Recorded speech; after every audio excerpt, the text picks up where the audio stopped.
Olá, meus amigos. Quais são as três formas com que Deus se manifestou à humanidade ao longo da história? Você sabe dizer? Essa daqui, ó. Em nome do Pai, do Filho e do Espírito Santo. Amém. Esta é as três formas com que Deus se manifestou à humanidade ao longo da história. Deus Pai, Javé, que se apresentou a Moisés, né, que descreveu lá as tábuas da lei, lá no Antigo Testamento.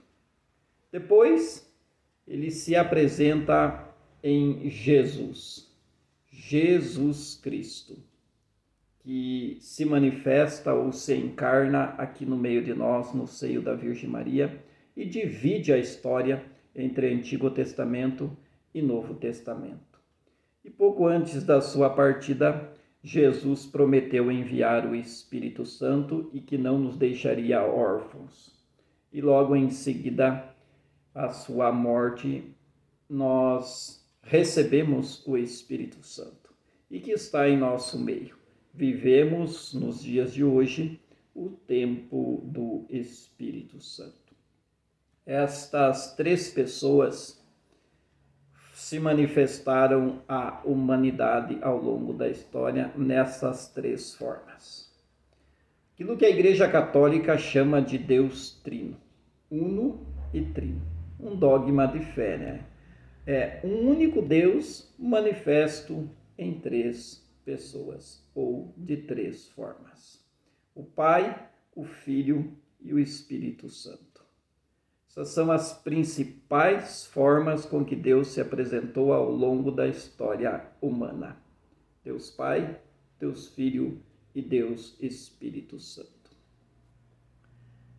Às vezes a gente não presta atenção nessas coisas, né? Por isso, toda vez que se vai conduzir uma oração, fazer um momento de reflexão, qualquer coisa dentro da igreja, ou uma pregação, um ensinamento, se inicia com o nome do Pai, do Filho e do Espírito Santo. Ou seja, a partir dali, a pessoa está falando em nome de Deus, não está falando em seu próprio nome.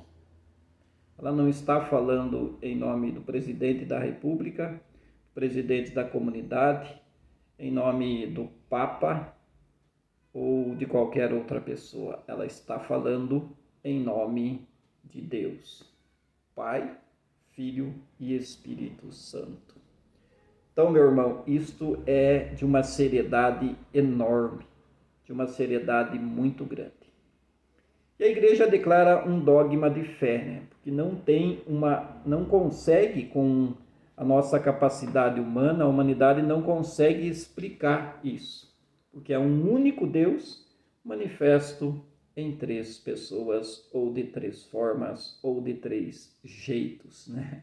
Como queira. O Pai, o Filho e o Espírito Santo.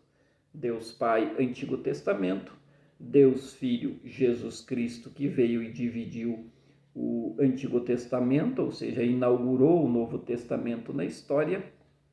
E depois da sua partida, o Espírito Santo, né, 8 dias depois ali, ele já se manifesta aos apóstolos, né, em toda aquela história lá dos Atos dos Apóstolos, onde eles estavam reunidos lá com medos e preocupados, e aí o Espírito Santo entra em forma de línguas de fogo e se apresenta a eles 8 dias depois da morte de Jesus. E nós vivemos esse tempo, o tempo do Espírito Santo. Então, quando você ouvir falar em Trindade, Deus Trino, nada mais é que isso daqui. Em nome do Pai, do Filho e do Espírito Santo. Amém. Um único Deus em três pessoas.